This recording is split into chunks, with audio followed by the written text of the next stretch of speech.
Hello everyone, I am Annu and welcome again. We create Jara folder. So friend, today's topic just in time technique. इससे पहले हम already 3 class upload कर चुके हैं अपने inventory management से related, जिसके अंदर हमने फर्स्ट क्लास में इंट्रोडक्शन ऑफ इन्वेंट्री मैनेजमेंट को डिस्कस किया था।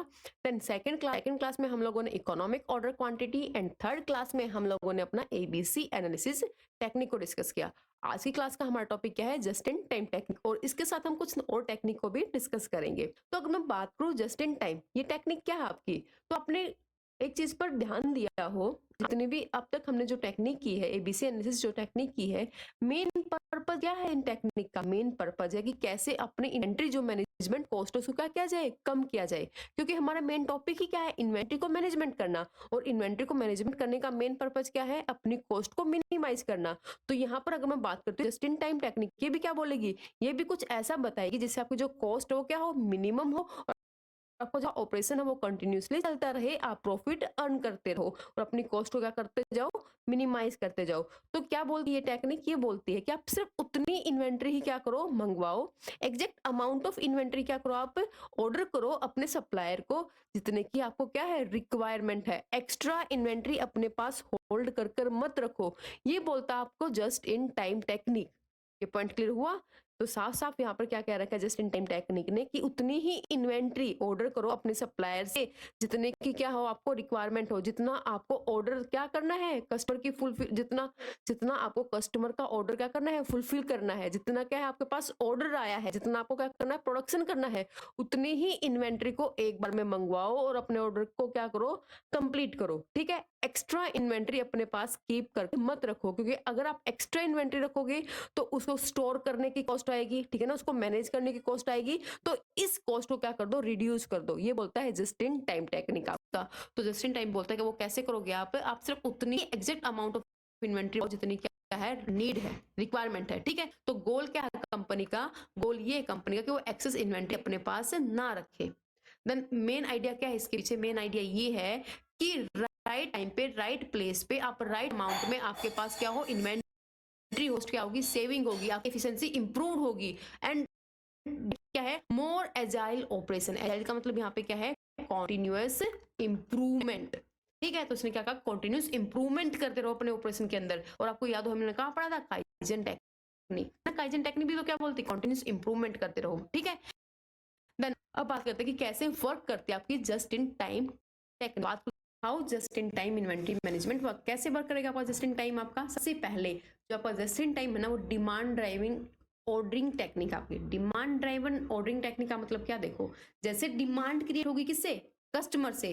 ठीक है, उसकी डिमांड को फुलफिल करने के लिए क्या किया जाएगा, ऑर्डर किया जाएगा। ठीक है, तो डिमांड ड्राइव हुई, उसके क्या ड्राइव हुआ, आपका ऑर्डर ड्राइव हुआ। ठीक है, देन यही सेम चीज यहाँ पे लिख रखी है, just in time inventory management business only order inventory. कब ऑर्डर करेगा? तब क्या होगा, तब when it is needed to fulfil the customer order, या फिर हम कह ले प्रोडक्शन रिक्वायरमेंट, प्रोडक्शन की रिक्वायरमेंट आई या फिर कस्टमर का ऑर्डर आया, उसी वक्त इन्वेंट्री को ऑर्डर किया जाएगा अपने सप्लायर से।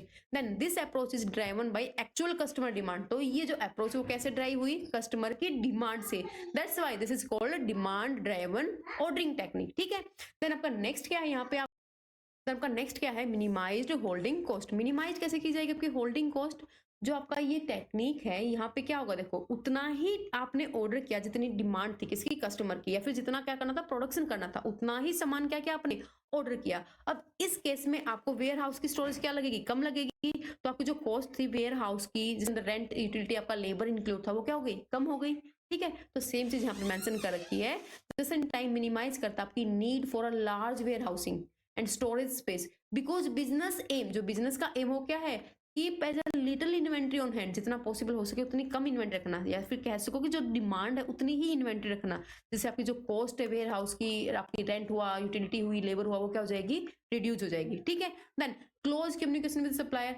सप्लायर के साथ अच्छा कम्युनिकेशन होना जरूरी है, क्योंकि अगर सप्लायर के साथ कम्युनिकेशन नहीं हुआ ना, प्रॉब्लम पता क्या होगी यहाँ पे, अगर सप्लायर के साथ कम्युनिकेशन नहीं हुआ तो प्रॉब्लम ये क्रिएट होगी कि आपका प्रोडक्ट आपके पास राइट टाइम पे अवेलेबल नहीं होगा, जिससे आप राइट टाइम पे कस्टमर की डिमांड पूरा नहीं कर पाओगे। तो कस्टमर की डिमांड को राइट टाइम पे पूरा करने के लिए आपके क्या होना चाहिए, क्लोज कम्युनिकेशन होना चाहिए सप्लायर के साथ, ठीक है ना, कोऑपरेटिव रिलेशनशिप होना चाहिए सप्लायर के साथ, कि तब भी आप क्या करो, डिमांड करो, आपका सप्लायर आपको रिस्पॉन्स करे, ठीक है ना, रिलायबल, आप उसके ऊपर क्या कर सको, रिलायबल हो उसको, उसके ऊपर क्या करने के लिए कि एंश्योर हो कि हाँ वो मटेरियल फिर प्रोडक्ट मेरा क्या आ जाएगा, जस्ट इन टाइम पर आ जाएगा। बात क्लियर हुई? इसके लिए प्रोडक्शन के लिए, फिर डिलीवर करने के लिए कस्टमर को, ये पॉइंट क्लियर यहाँ पे। तो सेम है यहाँ पे, supplier must be responsive and reliable to ensure that material or products arrive just in time for production or delivery to customer।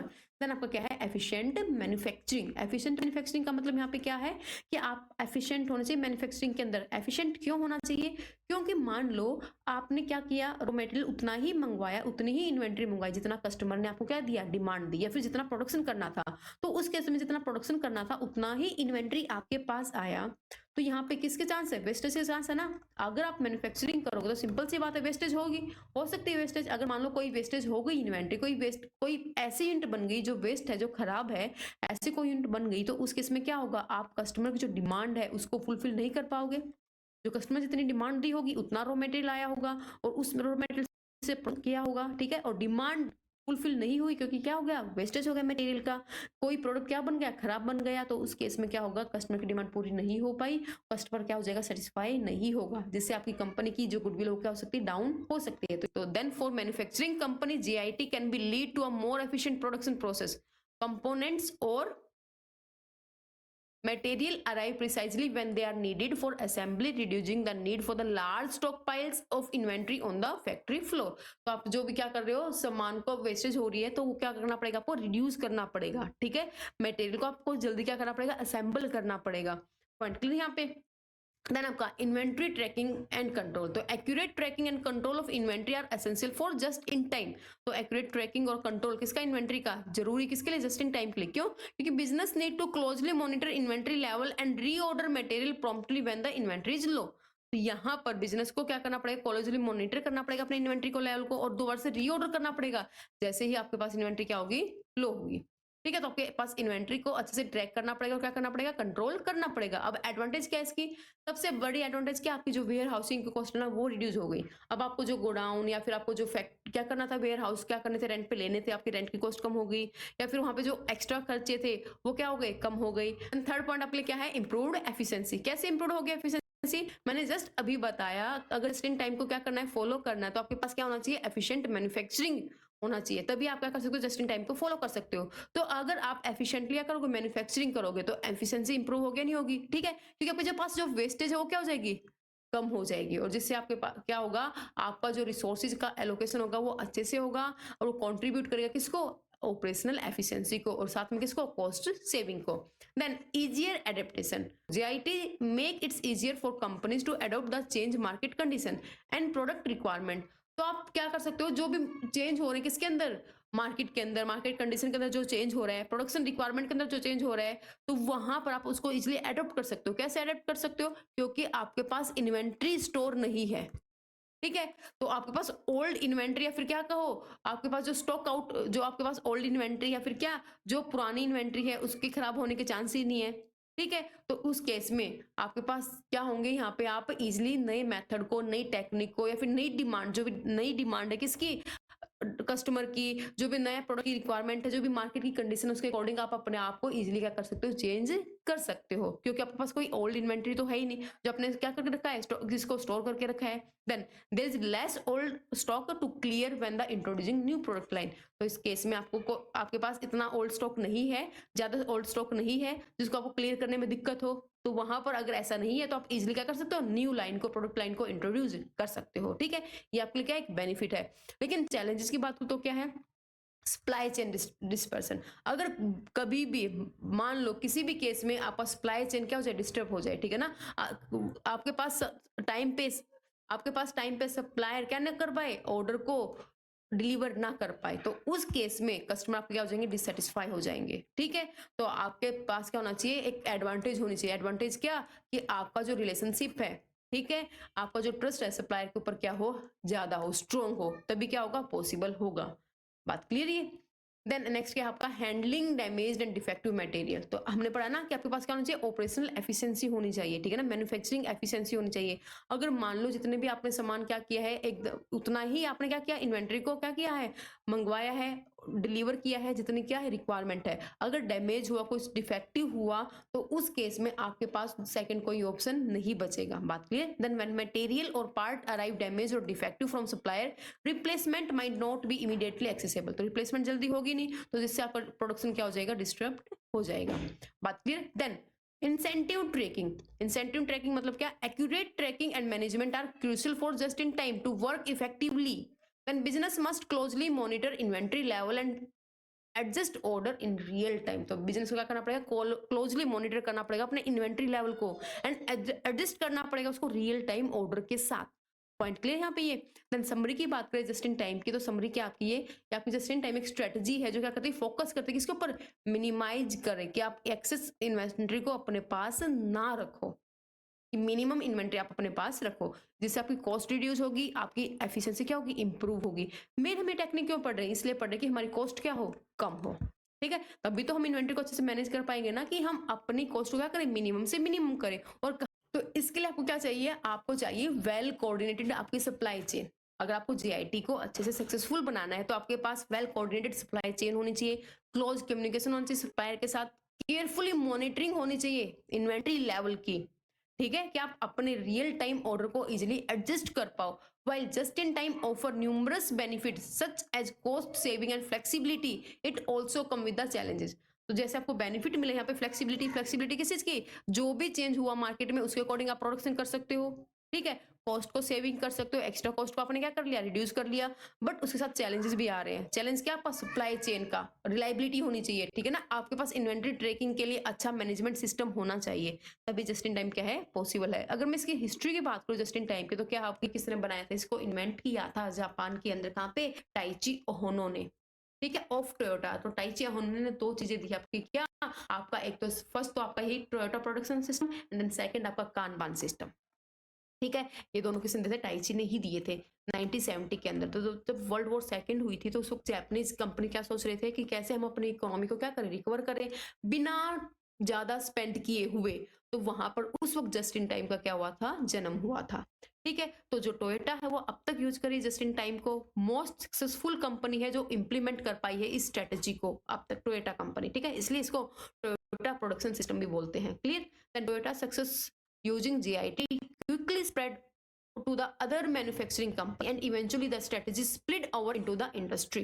ये अदर मैन्युफैक्चरिंग कंपनी ने अडॉप्ट किया जल्दी इसको, और साथ साथ क्या अब ये और इंडस्ट्री में भी क्या हो चुकी है, फैल चुकी है। और मेनली जो ई कॉमर्स कंपनी ना आज के टाइम मोस्टली क्या करते हैं, इसी स्ट्रेटेजी को यूज करते हैं, कॉमनली है इस स्ट्रेटेजी को यूज करना, जितनी भी आपकी ई कॉमर्स कंपनी है, अब फ्लिपकार्ट को ही देख लो, ठीक है ना, ये यही तो करते हैं ये लोग, ठीक है। जैसे ही क्या होगा, हम क्या करेंगे, ऑर्डर करेंगे, वो क्या करते हैं, सप्लायर से मटेरियल लाएंगे और हमें क्या कर देंगे, डिलीवर कर देंगे, ठीक है। देन आपकी नेक्स्ट टेक्निक आपकी कौन सी है, एफएसएन एनालिसिस। अब ये एफएसएन एनालिसिस क्या है, फुल फॉर्म क्या है इसकी, इसकी फुल फॉर्म है आपकी fast moving, fast moving, slow moving and और एन से आपका क्या, नॉन मूविंग। तो यहाँ पे क्या किया, हमने अपनी इन्वेंट्री को तीन पार्ट में डिवाइड कर दिया, कौन सी, fast moving inventory, slow moving inventory and non moving inventory. इस तरह से आपने क्या कर दिया, क्लासिफाइड कर दिया अपने किसको, अपनी इन्वेंट्री को, टोटल ओवरऑल इन्वेंट्री को। ये बात क्लियर। फास्ट मूविंग इन्वेंट्री कौन सी है, जिसका टर्नओवर रेशियो क्या है, ज्यादा है, जिसका कंजम्पशन रेट क्या है, ज्यादा है। स्लो मूविंग इन्वेंट्री क्या है, जो कम सेल होती है। नॉन मूविंग इन्वेंट्री जो कभी सेल होती ही नहीं, रेयरली ही कोई कस्टमर उसको परचेज करता है। तो आपने आपका जो भी प्रोडक्ट है, जो भी इन्वेंट्री, उसको तीन पार्ट में डिवाइड कर दिया, fast moving, slow moving and non moving. Similar कुछ एबीसी की तरह, ठीक है ना, वहां पे हमने वैल्यू के अकॉर्डिंग क्या किया था, डिवाइड किया था। वहां पे अलग क्या है कि एबीसी ने वैल्यू कंसीडर की थी, देन वैल्यू के अकॉर्डिंग आपने क्या किया, प्रोडक्ट को कैटेगराइज किया, अपनी इन्वेंट्री को कैटेगराइज किया। लेकिन यहाँ पर क्या, हम मूविंग के अकॉर्डिंग क्या करें, कैटेगराइज करें, यहाँ पे हम उसकी टोटल वैल्यू की बात नहीं कर रहे, ठीक है। आगे क्या है, then FSN inventory management is a method used in supply chain and inventory management to classify item और products based on their consumption pattern. उनके कंजम्पशन कैसे कैसे उनको क्या कर रहे हैं, कंज्यूम हो रहे हैं, कैसे कैसे वो क्या हो रहे हैं, सेल हो रहे हैं, उनका कंजम्पशन पैटर्न क्या है, उसके बेस पे हमने क्या किया, क्लासिफाई किया अपने आइटम को। वहां पे कैसे किया था, एबीसी के अंदर अपनी वैल्यू के बेसिस पे। FSN classification is one of the several technique used to categorise inventory item for better control. तो क्यों कैटेगराइज किया कि हम बेटर कंट्रोल कर पाए, यही तो सबका एम है, बेटर कंट्रोल करना, ऑप्टिमाइजेशन करना, कॉस्ट को क्या करना, कम करना, सभी टेक्निक का। यस या no? Then FSN classification categorise item into 3 main group. अभी बताया मैंने, फास्ट मूविंग एफ, एस से स्लो मूविंग, एन से नॉन मूविंग आपका प्रोडक्ट। तो एफ के अंदर आपके कौन से प्रोडक्ट आएंगे, आपका फास्ट मूविंग। फास्ट मूविंग क्या है हम के बेस पे, ठीक है, मतलब कि टर्नओवर के बेस पे, क्योंकि फास्ट मूविंग का मतलब क्या है, जिसका टर्नओवर क्या है, हाई है, उसको मैं क्या मानूंगी, फास्ट मूविंग प्रोडक्ट मानूंगी। ठीक है, जिसका टर्नओवर लो होगा वो स्लो मूविंग है, और जिसका टर्नओवर बिल्कुल ना के बराबर होगा टर्न, ठीक है, उसको क्या मानूंगी, नॉन मूविंग प्रोडक्ट। अभी टर्नओवर का मतलब क्या है, टर्नओवर का मतलब है कि जो सेल है वो कितनी जल्दी आप कर रहे हो। मान लो आपने आइटम परचेज किया और उस परचेज करके उस आइटम को कितनी जल्दी आपने क्या कर दिया, सेल कर दिया, और एक पर्टिकुलर टाइम पीरियड में आपने ये जो प्रोसेस है वो कितनी बार रिपीट किया, दिस इज कॉल्ड टर्नओवर। ठीक है ना, कितनी जल्दी आपका क्या है, टर्नओवर एक पर्टिकुलर पीरियड के अंदर। तो टर्नओवर हाई होगा वो फास्ट मूविंग है, जिसका स्लो होगा स्लो मूविंग है, जिसका बिल्कुल भी नहीं है वो क्या होगा, आपका नॉन मूविंग होगा। तो इस केस में जो हमारा एबीसी एनालिसिस था, वहां पे हमने कैसे कैटेगराइज किया था अपने प्रोडक्ट को, वहां पे हमने प्रोडक्ट को कैटेगराइज किया था वैल्यू के बेसिस पे, इस बात को याद रखना। ठीक है, और जो हमारी एफएसएन टेक्निक है, यहाँ पे हमने कैसे कैटेगराइज किया है, यहाँ पे हमने कैटेगराइज किया अपने प्रोडक्ट को उसके टर्नओवर के बेसिस पे, या फिर कह लो कंजप्शन के बेसिस पे, कितनी जल्दी हम क्या कर रहे हैं, उसकी सेल कर रहे हैं, कितनी हाई सेल है उसकी। ठीक है, क्या लिखा है यहाँ पे, दीज आर द प्रोडक्ट और item that have a high rate of consumption और turnover, they typically account for a significant portion of sale और यूजेज। जितना भी आप सेल कर रहे हो, जितनी भी आपकी यूजेज है, उसके कंपेयर में कौन सा ऐसा प्रोडक्ट है जिसकी जो सेल है वो क्या है, हाई है, जिसका टर्नओवर क्या है, हाई है। Then fast moving item need to be closely monitored to avoid, क्या अवॉइड करने के लिए, स्टॉक आउट को अवॉइड करने के लिए क्या करना जरूरी है, फास्ट मूविंग को क्लोजली मॉनिटर करना कंपल्सरी है, कि आपका स्टॉक आउट ना हो, आप कस्टमर की डिमांड को मीट कर पाओ टाइम पे।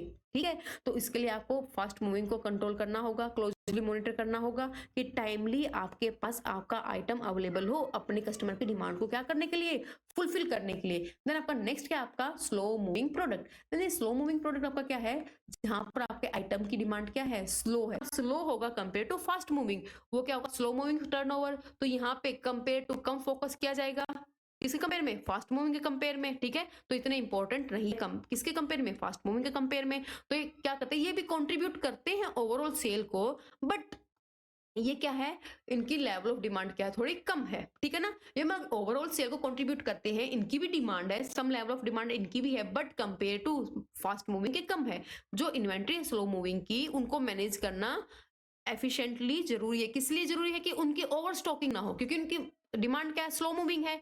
तो एक्स्ट्रा लाके कोई फायदा नहीं ना, अगर आप एक्स्ट्रा लाओगे तो आपकी कैपिटल क्या हो जाएगी, टाइम हो जाएगी वहां पे पर्टिकुलर उसके अंदर। ठीक है ना, अननेसेसरली वो वेस्ट रहेगी, एक तरह से वेस्ट ही हो गई आपकी कैपिटल। तो आप ओवर स्टॉकिंग ना करो, उस कैपिटल को अच्छे से यूटिलाइज कर पाओ, इसलिए स्लो मूविंग को भी एफिशिएंटली क्या करना, मैनेज करना जरूरी है। इससे नो, देन नॉन मूविंग, ऐसे प्रोडक्ट जो मूव ही नहीं कर रहे, जिनका कंजप्शन रेट है ही नहीं, या फिर है तो बिल्कुल ना के बराबर, तो आपको बेनिफिट क्या है, ऐसे प्रोडक्ट को लिक्विडेट कर दो, ऐसे प्रोडक्ट को आप क्या कर दो, अपने वेयर हाउस से निकाल दो।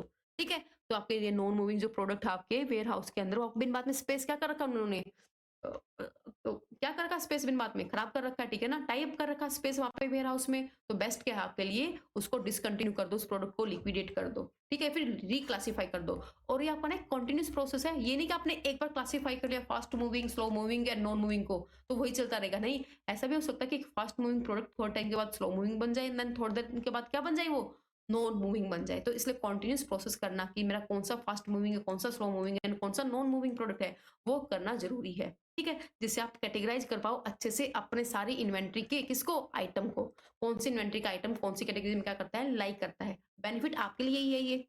ठीक है, बेनिफिट क्या है आपके लिए, कि आप अच्छे से डिसीजन ले पाओगे, आप अपनी स्ट्रेटेजी को अच्छे से यूज कर पाओगे, कौन सा स्टॉक आपके लिए बेस्ट है उसको क्या कर पाओगे, उस पर मेन फोकस कर पाओगे, उसकी क्वांटिटी हरदम अवेलेबल रखोगे, डिसकंटिन्यू कर दोगे, लिक्विडेट कर दोगे नॉन मूविंग प्रोडक्ट को। ठीक है, प्रॉपरली मैनेज कर सकते हो क्या, 3 कैटेगरी को।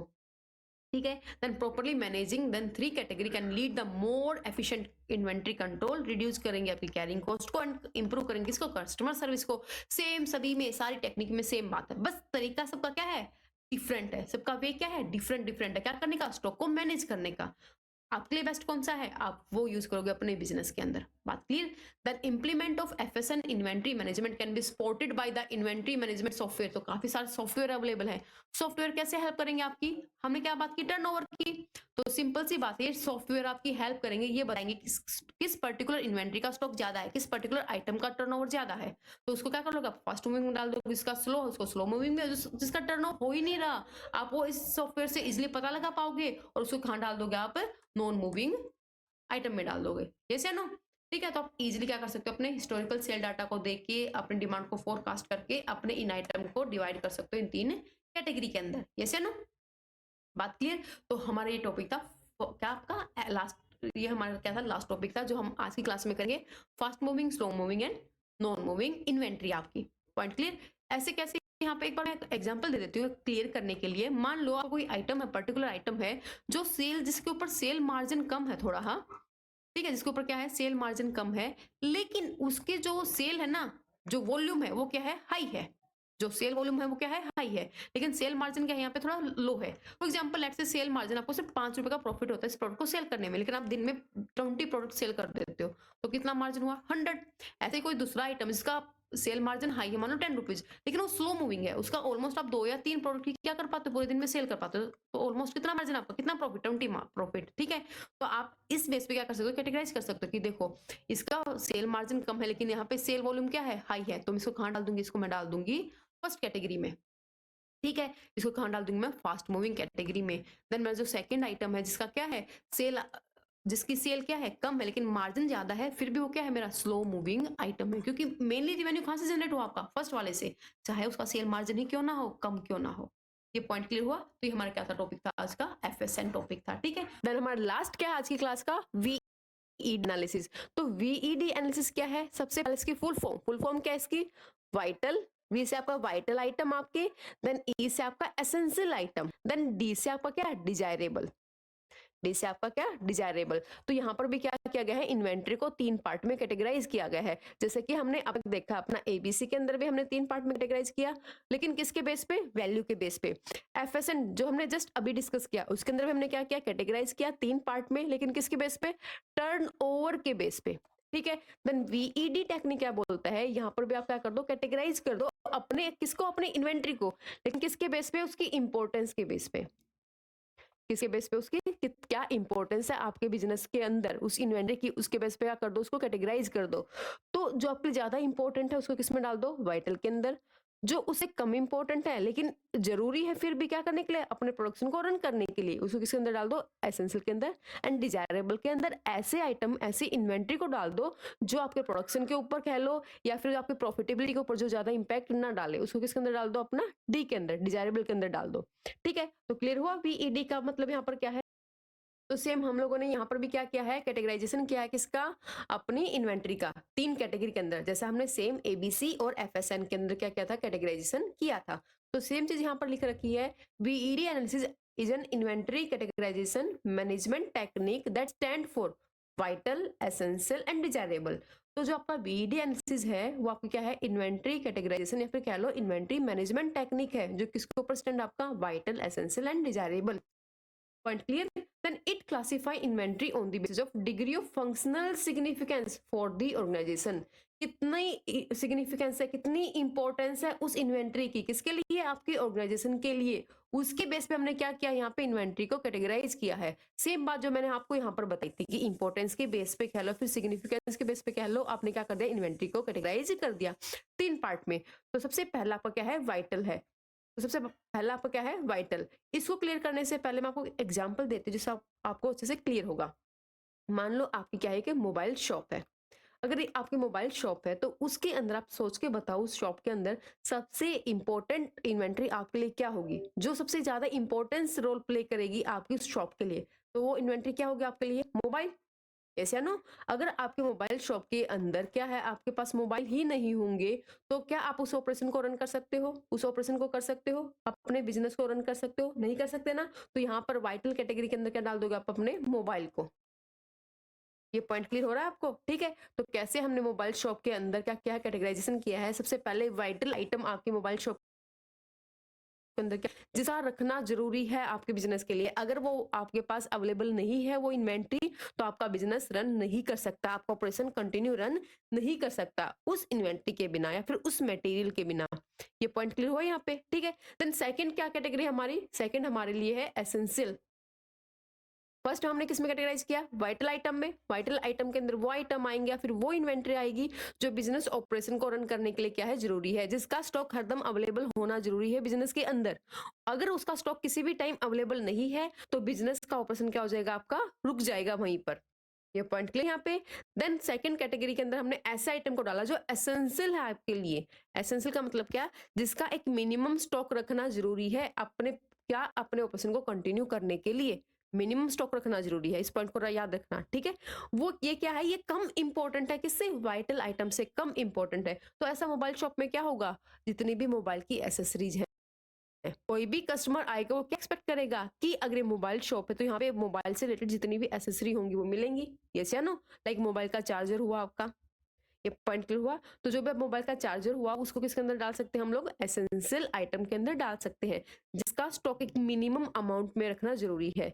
क्योंकि मोबाइल का स्टॉक तो आपको रखना जरूरी है ही है, क्योंकि उसके बिना तो आपका प्रोडक्शन रुक ही जाएगा बिल्कुल। लेकिन अगर आपको बिजनेस को प्रॉफिटेबल बनाना है, अच्छे से रन करना है, तो जितनी भी एसेसरी होंगी मोबाइल की आपका उसका भी एक मिनिमम स्टॉक रखना पड़ेगा। जैसे तो किसके अंदर डाल सकते हैं हम लोग, एसेंशियल आइटम के अंदर डाल सकते हैं। देन लास्ट आपको क्या है, डिजायरेबल। तो डिजायरेबल के अंदर आप किसको पुट करोगे, ऐसी इन्वेंट्री जो इफेक्ट नहीं करेगी किसको, प्रोडक्शन के ऊपर, या फिर हम कह ले ऐसी इन्वेंट्री जो आपकी प्रॉफिटेबिलिटी के ऊपर ज्यादा इंपैक्ट नहीं करेगी, जिसका काफी मामूली सा या फिर मिनिमम क्या होगा इम्पैक्ट होगा अगर हुआ भी तो, ठीक है। या फिर हम कह सकते हैं इसके बिना भी हमारा प्रोडक्शन है, जो हमारा ऑपरेशन है वो कंटिन्यू हो सकता है। डिजायरेबल आइटम जिसके अंदर हम डालते हैं, जो इन्वेंट्री हम डालेंगे डिजायरेबल के अंदर, उसके बिना भी आपका जो प्रोडक्शन कह लो या फिर आपका जो बिजनेस कह लो, जो बिजनेस का ऑपरेशन है वो कह लो, वो रन कर सकता है, ठीक है। तो ऐसा क्या डाल सकते हैं, मान लो ट्राइपॉड, तो जरूरी नहीं है कि हर एक मोबाइल शॉप के पास ट्राइपॉड मिले। अगर ट्राइपॉड नहीं है तो मोबाइल शॉप की प्रॉफिटेबिलिटी के ऊपर इम्पैक्ट नहीं। ये पॉइंट क्लियर हुआ। तो ऐसे आइटम के अंदर हम ऐसे आइटम को हम कहाँ पुट करेंगे, अपने डिजायरेबल कैटेगरी के अंदर। आपका बिजनेस और प्रोडक्शन से रिलेटेड है तो आप जिसके बिना प्रोडक्शन क्या है, कंटिन्यू हो ही नहीं सकता, ऐसे मटेरियल को कहाँ डाल दोगे, वाइटल आइटम के अंदर। तो सेम चीज यहाँ पर क्या है मेंशन करके ध्यान से देखो। तो दीज आर एसेंशियल मटेरियल। अगर मैं प्रोडक्शन प्रोसेस की बात करूँ तो ये क्या आपके लिए एसेंशियल मटेरियल है, जिसकी नॉन अवेलेबिलिटी क्या कर सकते हो कि बिजनेस ऑपरेशन को रोक सकती है, ठीक है। These material need to be in stock at all time else. ये हर टाइम स्टॉक में होना जरूरी है इन मटेरियल का, अगर आपको क्या चाहिए, प्रोडक्शन को अफेक्ट नहीं करना, ठीक है। अगर ये नहीं हुआ तो आपका प्रोडक्शन क्या हो जाएगा, अफेक्ट हो जाएगा। देन आपका है एसेंशियल आइटम। तो ये वो मटेरियल है जो आपको एक सर्टेन अमाउंट में आपके बिजनेस के अंदर होना जरूरी है, अगर आपको प्रोडक्शन एक्टिविटी को कंटिन्यू रन में रखना है without any interruption. You just require a minimum amount of them to keep production activity. तो इसने यहाँ पर क्या कहा है कि मिनिमम अमाउंट में इन मटेरियल का होना क्या है, जरूरी है। ये पॉइंट क्लियर हुआ। देन नेक्स्ट है आपका डिजायरेबल। डिजायरेबल के अंदर क्या आपका वो मटेरियल जो अफेक्ट नहीं करेंगे किसको, आपके प्रोडक्शन को। तो प्रोडक्शन रन कर सकता है विद और विदाउट दिस मटेरियल। अगर मटेरियल है या फिर नहीं है डजेंट मैटर, इससे कोई भी इफेक्ट नहीं होगा प्रोडक्शन प्रोसेस के ऊपर, वो आपके क्या हो गए, डिजायरेबल आइटम हो गए। तो हमने यहाँ पे क्या किया है, according to importance of the material या फिर according to importance of the inventory, हमने क्या कर दिया, इन्वेंट्री को कैटेगराइज कर दिया वीईडी के अंदर। तो क्लियर हुआ आपको, वीईडी एनालिसिस आपका है क्या अच्छे से, ठीक है। तो ये क्या था आज का हमारा लास्ट टॉपिक था। अगर मैं बेस्ट एग्जांपल दूं, आप इसको कहाँ यूज कर सकते हो, और इसको आप यूज कर सकते हो मेडिकल स्टोर में, ठीक है। तो यहाँ पे मैंने एग्जांपल लिख भी रखा है कि आपका बेस्ट एग्जांपल क्या है, बीईडी क्लासिफिकेशन का आपके लिए मेडिकल इन्वेंट्री। क्योंकि जो आपके हॉस्पिटल हैं जहां पर आपके जो भी या फिर मेडिकल स्टोर बोल लो, उनको उनको क्या है, टाइम टू टाइम अपडेट करता रहना पड़ता है किसी को, स्टॉक को, ठीक है ना। किसके according, according to the requirement of the patient, ठीक है। तो टाइम टू टाइम अपडेट करेंगे, और टाइम जैसे आप वो अपडेट करेंगे वो अपनी इन्वेंट्री को, जो उसके लिए मेडिसिन क्या उनके लिए इन्वेंट्री है, ठीक है, उसको क्या करते रहेंगे, वो ऐसे क्लासिफाई करते रहेंगे, वी के अंदर क्या आएगा, ई के अंदर क्या आएगा, और डी के अंदर क्या आएगा। तो मेडिकल स्टोर फिर मेडिकल इन्वेंट्री के अंदर भी क्या है, आप वीईडी को क्या कर सकते हो, यूज कर सकते हो। तो ये था आज का हमारा लास्ट टॉपिक। मिलते हैं अपनी नेक्स्ट वीडियो में। अगर आपको वीडियो पसंद आ रही है, टॉपिक अच्छे से क्लियर हो रहे हैं, कंसेप्ट की क्लियरिटी आ रही है, तो वीडियो को लाइक करना और चैनल को सब्सक्राइब करना ना भूलें। मिलते हैं अपनी नेक्स्ट वीडियो में, तब तक के लिए bye, have a nice day.